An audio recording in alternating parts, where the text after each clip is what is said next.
This episode is brought to you by Batiste Dry Shampoo. Whether you're on the go, at the gym, or getting ready for a night out, Batiste has a dry shampoo for you.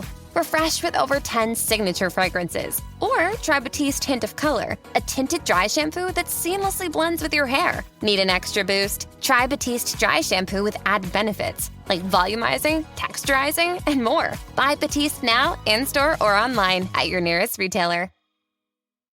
It's a common sense recap of the big stories.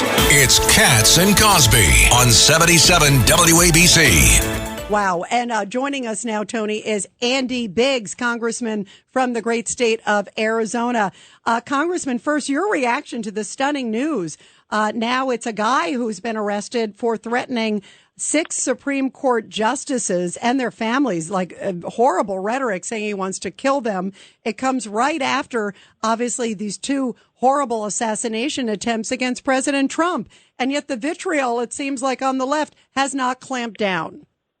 No, in fact, they're actually stepping up their vitriol because, they're inciting some violence or threats of violence. So say this guy gets arrested for this. Don't forget that previously you had a threat against Justice Kavanaugh. Previously you had a left wing shoot up a baseball field that hit Steve Scalise and attacked literally probably a dozen or more members of Congress who were Republicans. And then you get to this thing with Donald Trump and where they're going after President Trump.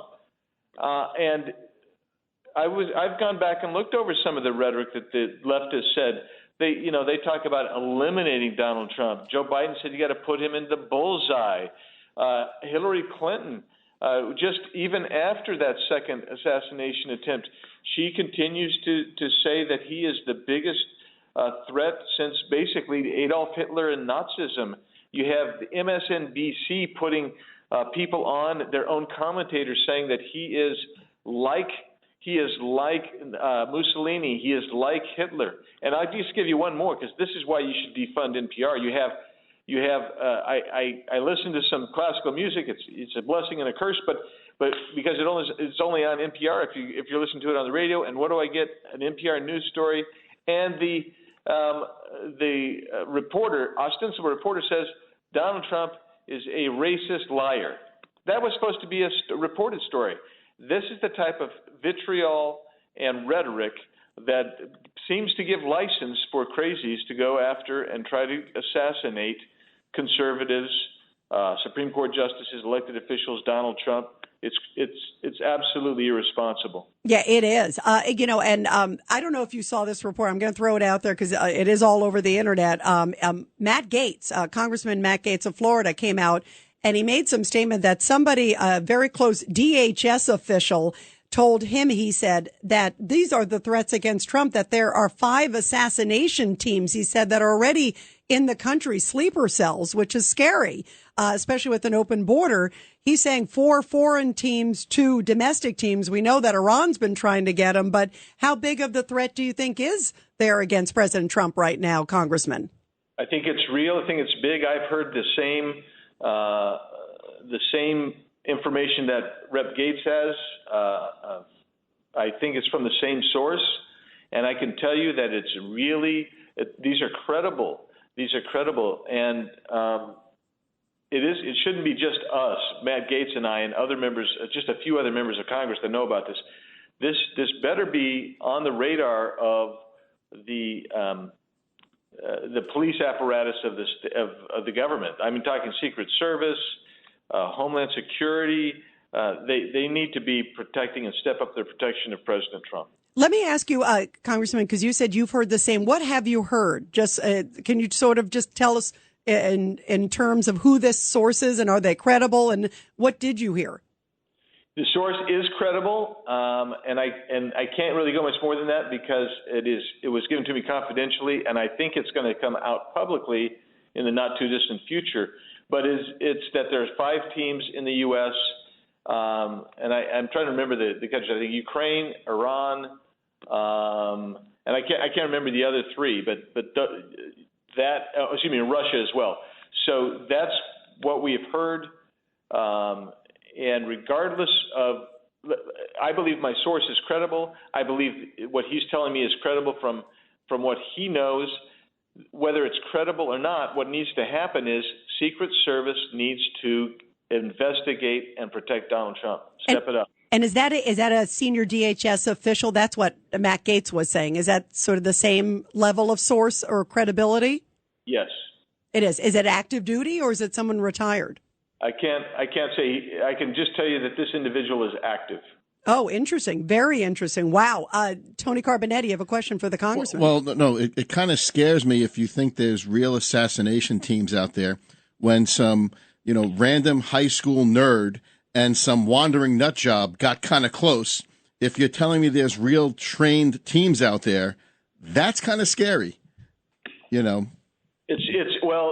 really frightening, and this is what we have. And I got this information late today, not too long before I was with you. So, but if these amateurs can get this close, you're telling me there's trained professionals here, we should be worried.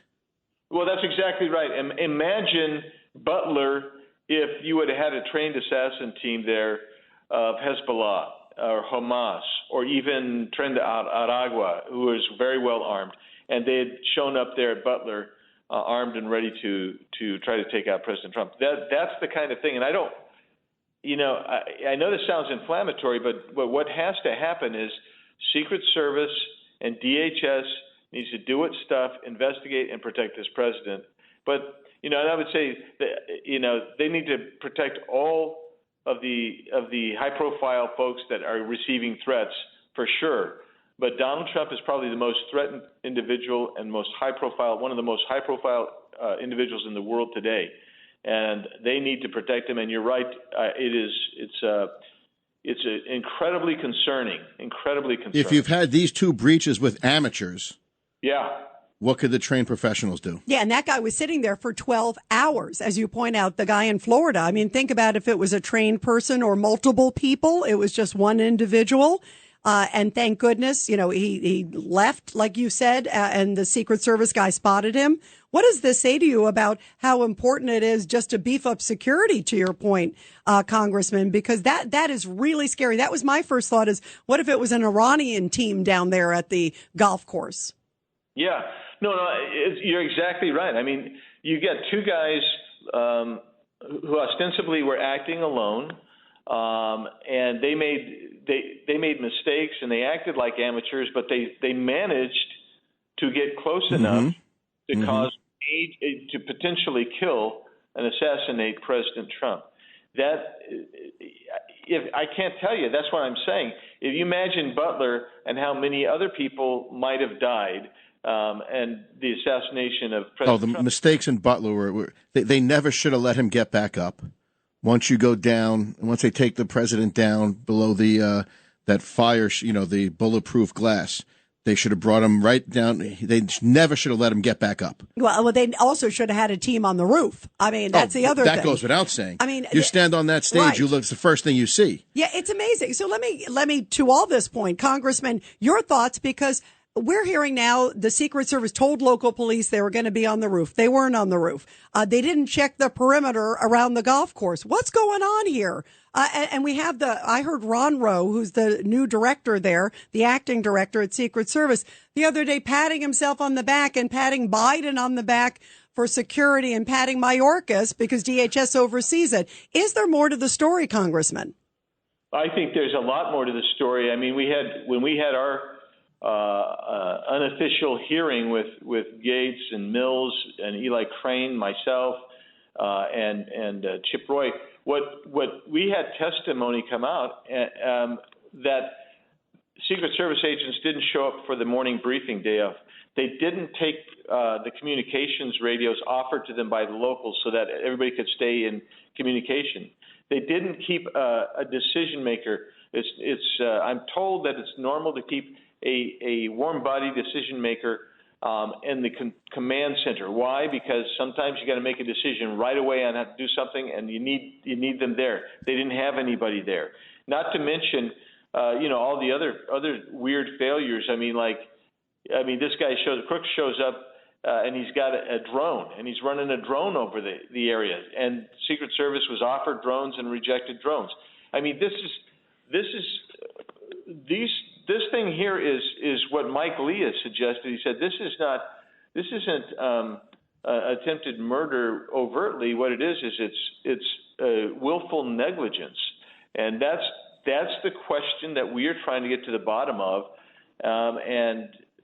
But just the circumstances, the situations smell very, very bad. Yeah, it sure does. Wow, so many unanswered questions. Congressman Andy Biggs, thank you for joining us. Really important information. Thank you so much. We love having you on. Thank you. Good to be with you.